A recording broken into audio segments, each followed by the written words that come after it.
Waouh! Mesdames et messieurs, bonjour et bienvenue sur Nasriban. En dessous de cette vidéo, tous s'abonner. Cliquez là-dessus si vous n'avez pas encore fait. Cliquez sur la cloche et let's go. Si vous n'êtes pas encore chaud, sautez un peu. Sautez un peu, sautez un peu, sautez un peu, sautez un peu. Parce qu'aujourd'hui, nous entrons dans une autre dimension. Soyez prêts. Let's go! Woo! Où sommes-nous? Nous sommes bel et bien sur Nasriban. Ce que nous allons vous dire aujourd'hui, mes frères et sœurs, va encore vous aider. De quoi s'agit-il? De quoi s'agit-il? Il s'agit tout simplement du combat spirituel et du comportement à adapter lors des combats spirituels. Si vous êtes un chrétien, c'est que vous priez. Et prier, c'est aussi combattre. Et on combat qui?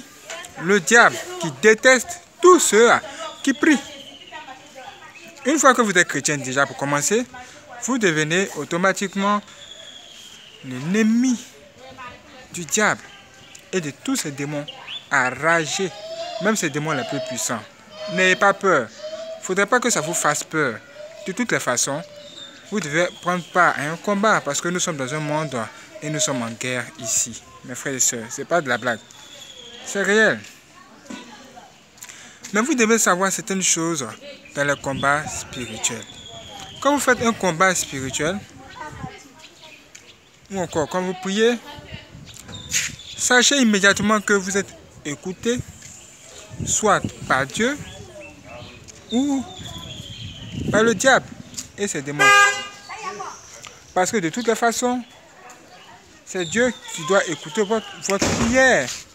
C'est lui à qui est destiné toutes ces choses. Donc il doit forcément vous écouter. Mais le diable qui est à côté, qui attend vos projets, qui attend tout ce que vous dites, après il viendra pour vous attaquer. La première des choses à faire, avant même de commencer la prière, il peut commencer par essayer de vous distraire. Essayer de vous faire peur. Essayer de vous déstabiliser. Si vous avez surmonté toutes ces épreuves et que vous avez commencé à prier, Dieu merci. Mais pendant la prière, vous pouvez voir des choses. Même Dieu peut vous révéler des choses en esprit. Parce que quand on prie là, on voyage. Et c'est Dieu qui voyage avec vous. Pour vous amener là où il y a des problèmes dans votre vie. Afin que vous puissiez prier et demander à Dieu d'intervenir à ce niveau-là. Afin que Dieu puisse tout simplement changer une ou telle situation de votre vie.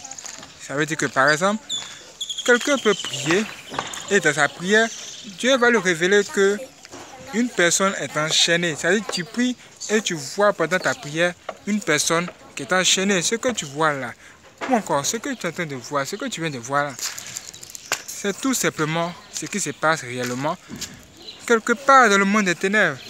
Et il y a quelqu'un de ta famille, une personne qui est dans les soucis ou encore qui est enchaînée comme ça. Tu ne peux pas comprendre, mais c'est ce qui se passe.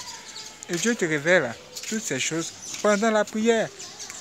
Ça veut dire que quand tu pries, prie immédiatement en direction de cette personne qui se trouve en ce moment dans les soucis, afin de pouvoir débloquer ou encore changer quelque chose dans sa vie. Ça veut dire que dans les prières, même des prières de combat, Dieu effectue effectivement des délivrances. Dieu profite de cette belle opportunité que tu lui donnes pour intervenir en ta faveur, dans ta famille. Si on doit sacrifier quelqu'un, Dieu va changer la destinée de cette personne. Et cette personne, si elle est dans une prison des sorciers, elle sera tout simplement libre ou encore libérée. Et c'est un combat spirituel. Dès que tu finis la prière, tu finis encore ce combat-là, que tu as fini la prière, il faut en même temps te mettre à l'esprit. Parce que l'erreur que beaucoup de personnes font, c'est qu'après la prière, ils se disent que c'est fini, ils ont fini de combattre, c'est fini. Mais l'ennemi que tu as attaqué là, il va venir se venger. Après que tu aies par exemple, libéré quelqu'un par ta prière. Et l'ennemi, le diable là, il va venir. C'est pourquoi tu vas voir qu'il y a certaines personnes, dès qu'elles finissent de prier net, elles entendent sur le toit un bruit, boum, boum.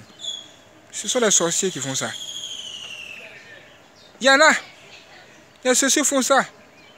Ou bien vous allez voir que dès que vous finissez de prier, c'est à ce moment-là que des mouches viennent sur vous, viennent autour de vous. Ou bien vous allez voir que dès que vous finissez de prier, des sorciers du quartier vont tout simplement se mettre à faire beaucoup de bruit. Par exemple, pour empêcher votre sommeil, ou encore pour essayer de susciter quoi? La peur chez vous, ou encore l'instabilité. Mes frères et sœurs, ils existent. Ils existent. Les sorciers veulent créer le sommeil spirituel. Ils ne veulent pas que les gens voient ce que nous sommes en train de vous dire. Mais ça va vous aider. Ça veut dire que ce qui s'est passé dans la parole de Dieu au niveau du Seigneur Jésus-Christ là où le diable lui-même est venu après le jeûne de Jésus-Christ, ou encore au moment où il a eu faim, c'est réel. Jusqu'à aujourd'hui, c'est réel. Si le diable est venu auprès de Jésus-Christ, le Fils de Dieu qui était en train de travailler en ce moment sur la terre, et nous qui sommes nés des humains et qui nous trouvons ici sur la terre, que se passera-t-il avec nous? C'est à ce moment-là que tu dois te revêtir des armes de Dieu. Tu dois lire Ephésiens 6, verset 11. Et la parole de Dieu sera là pour toi. Pour toi! Mes frères et sœurs, ça veut dire, quand vous priez, c'est bien, mais méditez la parole de Dieu. Et on ne médite pas la parole de Dieu pour la méditer. On ne lit pas la parole de Dieu pour la lire. Dans la parole de Dieu, on nous enseigne de belles choses, de bonnes choses. Et en général, ce sont des choses qui sont faites pour nous sauver la vie. Mais il y a beaucoup de personnes qui ne considèrent pas sérieusement la parole de Dieu. Alors que les sorciers ou encore les démons, eux, ils se basent sur la parole de Dieu pour nous attaquer. Qu'est-ce que la parole de Dieu dit par rapport au péché? La parole de Dieu dit que le péché c'est mauvais et que le salaire du péché c'est la mort. Ça veut dire que tous ceux qui commettent le péché, ils peuvent mourir de façon instantanée. Sur le champ, ils peuvent mourir, ils peuvent perdre la vie. Mais c'est par la grâce de Dieu que nous sommes encore en vie et qu'on peut même dire, Seigneur Jésus-Christ, s'il te plaît, pardonne-moi tous mes péchés, lave-moi par ton sang.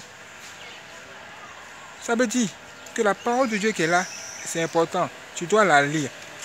Dès que tu commences à lire la parole de Dieu, spirituellement parlant, c'est une nourriture. C'est comme du pain que tu essaies de manger. Tu manges du pain là comme ça. Tu manges, tu croques à pleines dents ton pain. C'est ça la parole de Dieu. Qui fait du bien à ton esprit, à ton âme, à tout ce qui n'est pas de la chair. Parce que la parole de Dieu est spirituelle. Mes frères et sœurs, nous devons comprendre aujourd'hui que Jésus est Seigneur. Dieu il est puissant. Et que quand on finit de lire la parole de Dieu aussi, nous devons mettre en pratique tout ce qui s'y trouve. L'un des péchés les plus connus en ce moment-là, ou encore qui fatigue beaucoup de chrétiens, beaucoup d'humains, c'est le péché sexuel. Le péché sexuel. Les gens aiment les femmes aiment les hommes, et ils aiment le sexe. S'ils n'aiment pas les deux, ils se masturbent. Voilà. Alors que la masturbation, c'est un péché aussi. C'est un grand démon aussi qui se trouve là. Derrière un péché se trouve un démon. Derrière un péché se trouve un grand démon comme ça qui est là pour pour précipiter quoi? Votre chute. Mes frères et sœurs, ce que nous sommes en train de dire ici, c'est réel. Vous priez, c'est bien. Vous faites de longues prières, tout ça, c'est parfait. Mais vous devez aussi adapter certains comportements pour pouvoir dominer le diable physiquement. Et vous devez manifester la parole de Dieu. Vous devez avoir de bons comportements, un comportement conforme à la parole de Dieu qui va agir à votre faveur à un moment donné. Parce que Dieu nous jugera tous au travers de nos œuvres. Et même les démons nous jugent au travers de nos œuvres. Et vous devez savoir que sur la terre, le diable, son souci est de maintenir les enfants de Dieu dans une prison. Il y a plusieurs caméras de surveillance déjà sur la terre. Il y a des caméras de surveillance dans ton quartier. dans la rue, mais spirituellement parlant également, il y a des camarades de surveillance qui sont là. Et le diable t'observe. Le diable veut maintenir les gens dans les prisons. Ça veut dire qu'ici, on a besoin d'être délivré. Et la délivrance doit se faire de façon totale et durable. Ça veut dire que le diable se sert d'un instrument pour pouvoir maintenir beaucoup de personnes dans la souffrance ou encore dans la prison, dans sa prison personnelle. Quelqu'un va dire que la terre c'est une grande prison. C'est possible. C'est pas faux. Et la prison ou encore l'arme que le diable utilise ces temps-ci pour maintenir beaucoup d'âmes dans la prison, c'est la sorcellerie. Le diable utilise la sorcellerie comme un élément dévastateur plutôt, pour pouvoir tout simplement maintenir les gens dans des prisons. Hey! C'est qui un sorcier? Un sorcier, c'est un homme comme vous et nous. Ça veut dire qu'il peut être riche, il peut être pauvre, il peut être noir, il peut être blanc. Tout le monde. Même les gens les plus riches de ce monde-là, ils sont le plus susceptibles d'être sorciers que les hommes les plus pauvres. Je vous parle de quelque chose. Oui, le diable est partout aujourd'hui. Et il met de bons parfums sur lui. Il s'habille bien même. Tu ne vas pas savoir que c'est un sorcier. Mais ça n'est un. Et cet homme ou encore ce sorcier-là, il sera animé par des démons. Ça veut dire quoi? Son esprit, les démons vont venir faire quoi? Habiter en lui comme si on habitait une maison. Imaginez-vous, vous habitez par exemple une maison. Que se passera-t-il? Vous allez prendre le contrôle de tous les compartiments de cette maison, tous les secteurs. La chambre, le salon, la cuisine, la salle de gymnase, même la piscine. Hein? Il va se mettre à travailler pour que le résultat de tout votre travail, ou encore de ce travail-là, soit la méchanceté. C'est pourquoi les sorciers sont des méchants. Et tout ce qu'ils font est mauvais. Si ils savent que vous êtes un vrai chrétien, ils vont tout faire pour vous mettre en colère. C'est une arme qu'ils utilisent. S'ils savent que vous avez une grande étoile et que votre étoile brille, ils vont vous combattre. Ils viendront physiquement pour vous attaquer. Par exemple, ils peuvent, si c'est par exemple un membre de votre famille qui est haut placé, vous allez voir que dans la famille, là, cette personne aide tout le monde. Mais vous ne vous aidez pas. Maintenant, vous allez vous poser la question de savoir, mais pourquoi il ne m'aide pas? Et quand vous allez vous rendre chez lui, il ne va pas vous dire pourquoi il ne vous aide pas, parce qu'il est sorcier. Il ne peut pas dire réellement qu'il est sorcier ou encore qu'il est sataniste. Donc, il va vous mentir. Il va vous dire, par exemple, il va trouver autre chose. Des choses bizarres, mais c'est faux. En fait, c'est un sorcier. Et s'il vous aide, spirituellement parlant, ou encore dans le monde des sorciers, dans sa famille qu'il a déjà fondée dans le monde des ténèbres, là-bas, eux, ils vont lui dire, mais pourquoi as-tu aidé telle personne?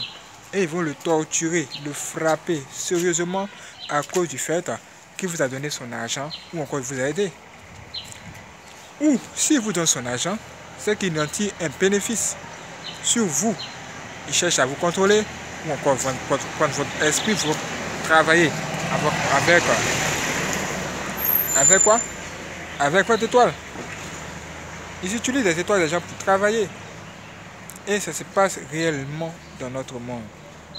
Souvent là, vous voyez dans la rue, il y a des billets de banque qui sont à terre. On jette des billets de banque dans la rue comme ça. Ah, maintenant toi tu passes, tu vois un billet de banque. Ça t'attire. C'est le plus gros billet de banque de toutes les façons. Ça va t'attirer forcément. Mon frère, ne tombe pas dans ce piège.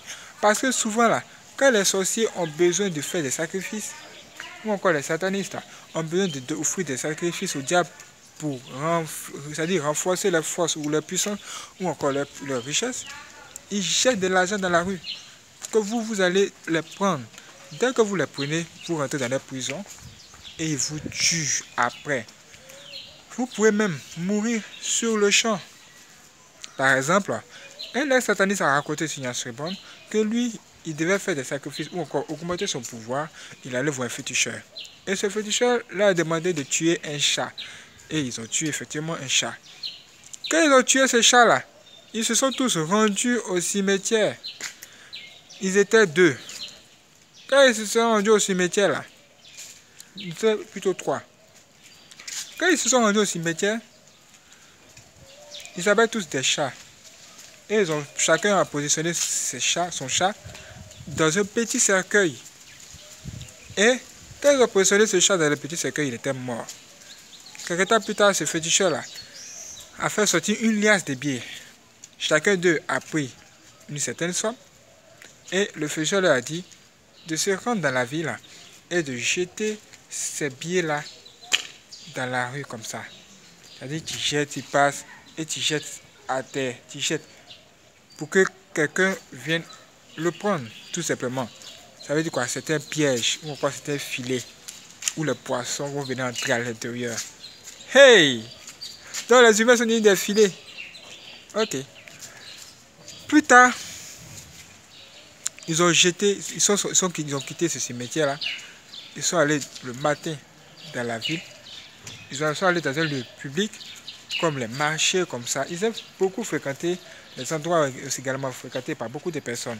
Ils sont allés dans les marchés, dans un marché, c'est-à-dire à proximité d'un lieu public, j'ai un centre commercial, et ils ont jeté chacun les billets à terre, comme ça.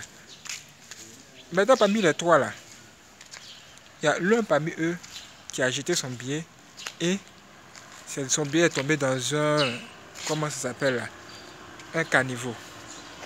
Quand son billet de banque est tombé dans ce caniveau là, vous savez ce qui s'est passé? Ce dernier tout de suite, il est tout simplement allé reprendre ce billet de banque là. Ah!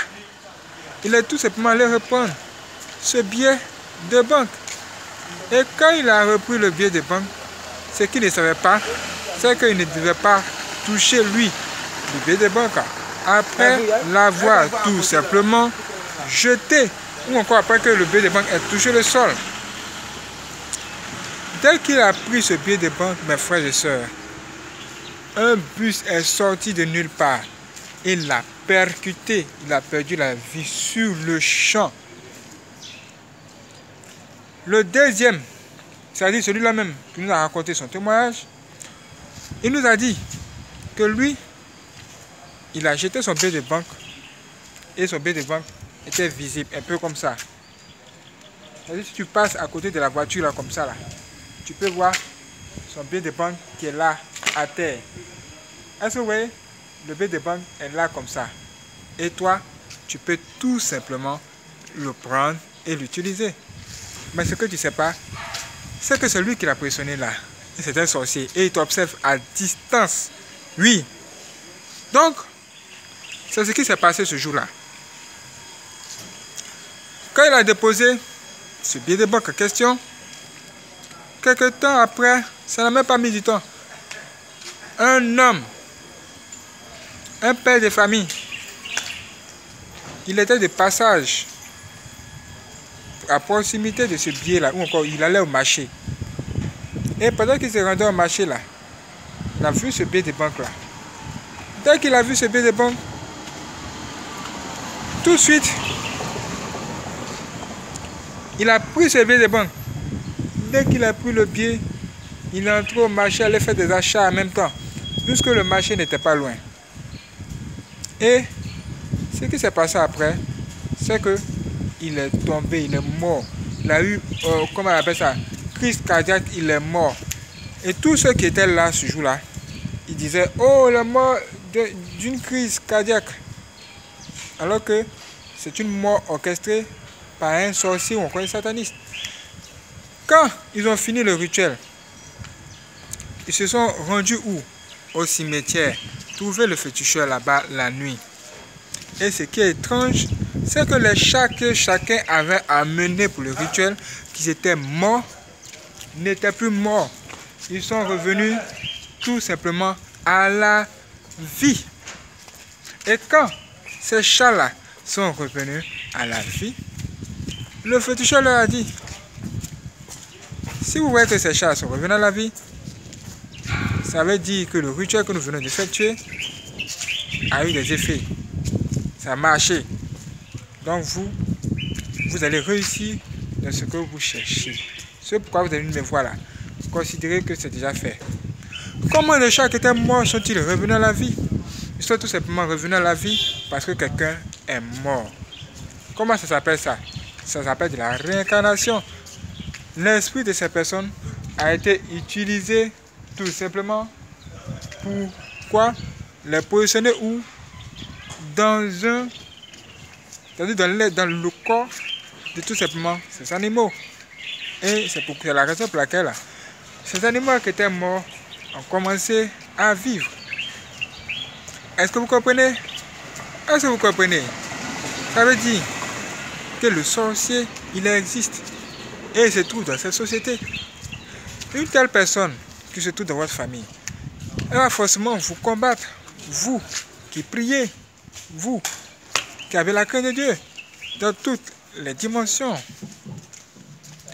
C'est à ce moment-là que vous allez voir que dans votre famille, une telle personne réagit de la sorte. Elle ne veut pas vous aider alors qu'elle a l'argent. Même si elle vous aide, elle sera en train de faire quoi? Vous emprisonner dans le monde des ténèbres. Quoi? Donc tu m'aides m'enfoncer. Ça veut dire qu'il peut vous donner son argent. Il peut vous donner même beaucoup d'argent. Mais ça ne vous servira à rien. Il sait que ça ne vous servira à rien.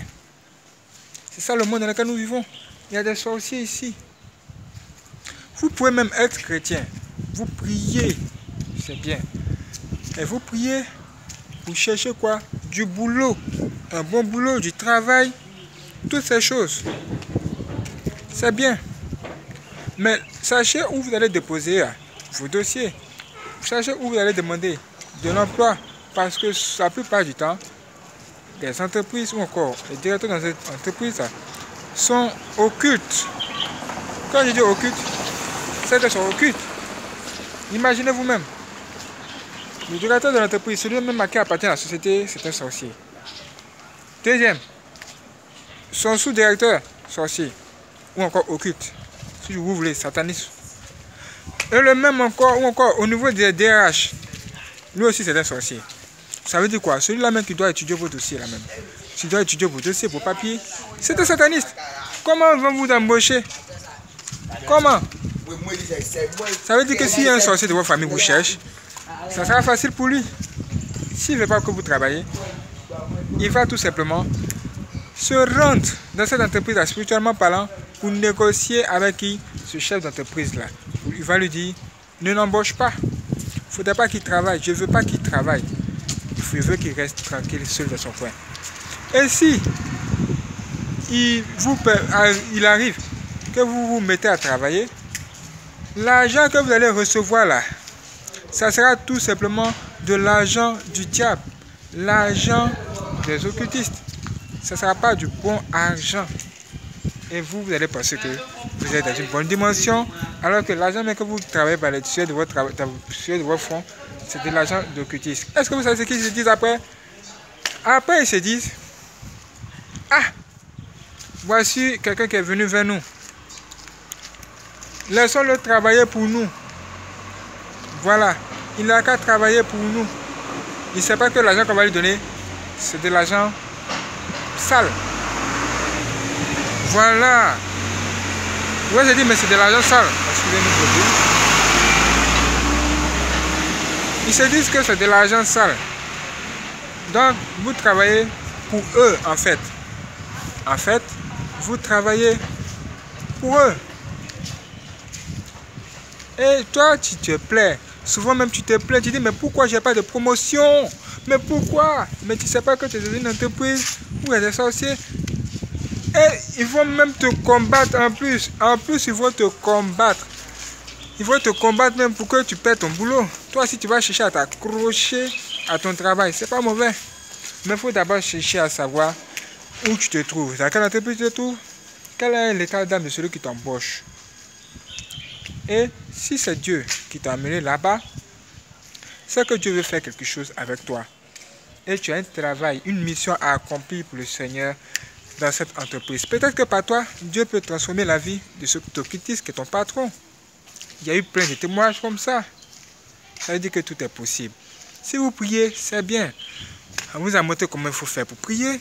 On vous a dit qu'il faut s'humilier devant Dieu, se mettre à genoux, se repentir de tous les péchés, commencer par détruire toutes les camarades suivantes de la sorcellerie qui existe, parce que bel et bien dans la sorcellerie, dans la société, il y a des sorciers, il y a des satanistes, et ils sont nombreux. Le diable vient après pour nous combattre, parce qu'il est venu également pour combattre le Seigneur Jésus-Christ, ou après le jeûne, et c'est par la parole de Dieu, le Seigneur Jésus-Christ l'a vaincu. Ça veut dire que nous devons également lire la parole de Dieu ou encore entrer en contact avec la parole de Dieu, l'accepter dans nos cœurs et le prouver par nos comportements en mettant tout simplement la parole de Dieu en pratique. Vous avez tout compris. Si vous avez toutes ces choses, vous êtes bien. Mais sachez également que le diable a ses agents sur la terre pour vous combattre. Ce sont des sorciers, ce sont des occultistes, ce sont des satanistes, des féticheurs, ce sont vos ennemis.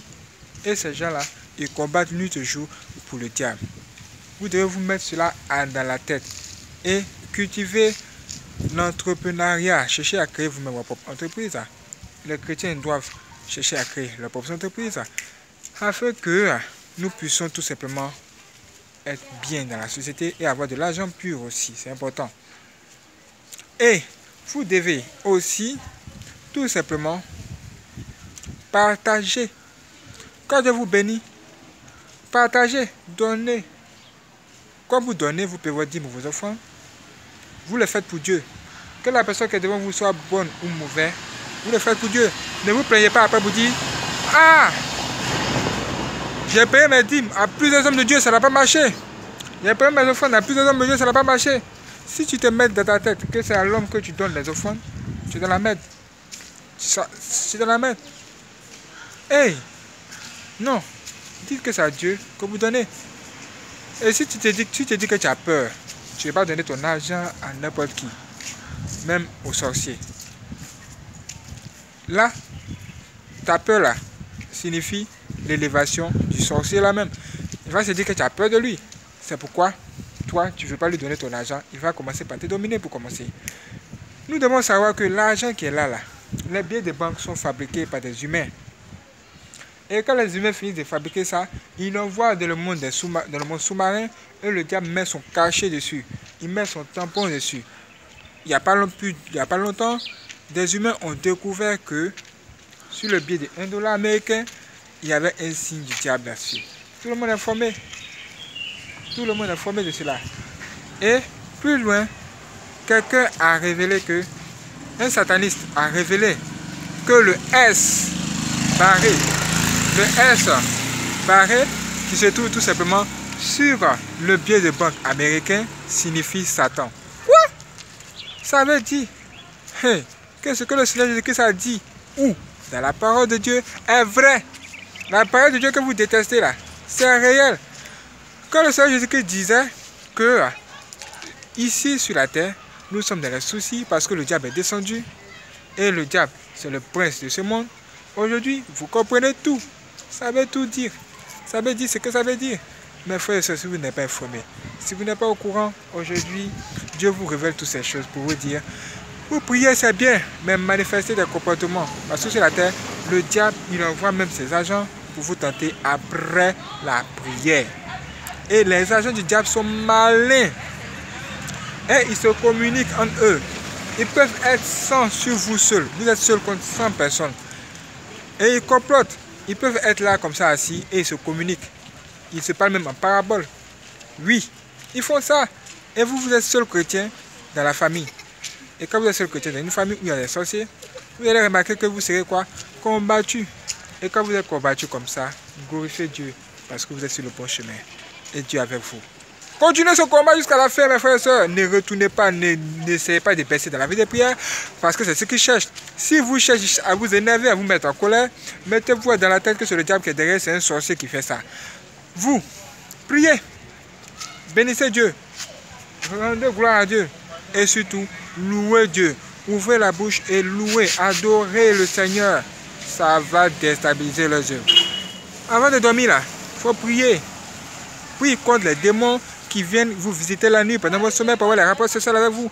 C'est le diable et ces démons qui font ça. Même les sorciers font ça. Mais dès que vous serez réveillés là, priez également. priez et dites à Dieu, Seigneur, s'il te plaît, bénis ma journée. Tout ce que les démons ont fait dans le monde des ténèbres, que cela soit détruit. Parce que les démons ou encore les sorciers tiennent chaque nuit de 0h à 4h du matin des réunions contre vous. Et vous devez détruire tous ces plans-là, tous les plans des sorciers ou encore des démons contre votre vie lors de votre prière matinale. Levez-vous tôt le matin, on peut dire 5h et 6h, et priez, faites cette prière. Dites, Seigneur Jésus-Christ, s'il te plaît, fais tomber tous les plans de Satan, tous les plans de mes ennemis qu'ils ont orchestrés pendant que je dormais. Tout ce qu'ils ont prévu comme attaque contre moi, que cela soit sans effet. Bénis ma journée, bénis toutes mes entreprises et que ton nom soit béni. Prosternez-vous, mettez vos pieds, vos genoux sur le sol ou là où vous êtes. Prosternez-vous devant Dieu et Dieu fera le reste. Dieu exauce les prières de ses enfants et en particulier de ceux qui obéissent à sa parole, qui le cherchent de tout leur cœur, de tout leur âme et leur esprit. Remplissez toutes ces conditions et avancez avec Dieu. Quels que soient les obstacles, avancez. Ne baissez jamais les bras. Allez jusqu'au bout. Parce que si on vous combat, c'est parce que, tout simplement, là devant vous, c'est toutes des belles choses. Et Dieu veut vous visiter aujourd'hui. Dieu veut vous visiter aujourd'hui. Si vous êtes chaud, sautez un peu. Sautez un peu, sautez un peu, sautez un peu, sautez un peu. Parce que là, je pense que nous allons tout droit vers une autre dimension.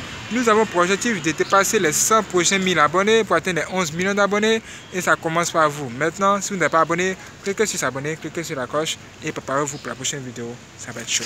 Où va ce chien? Je ne sais même pas.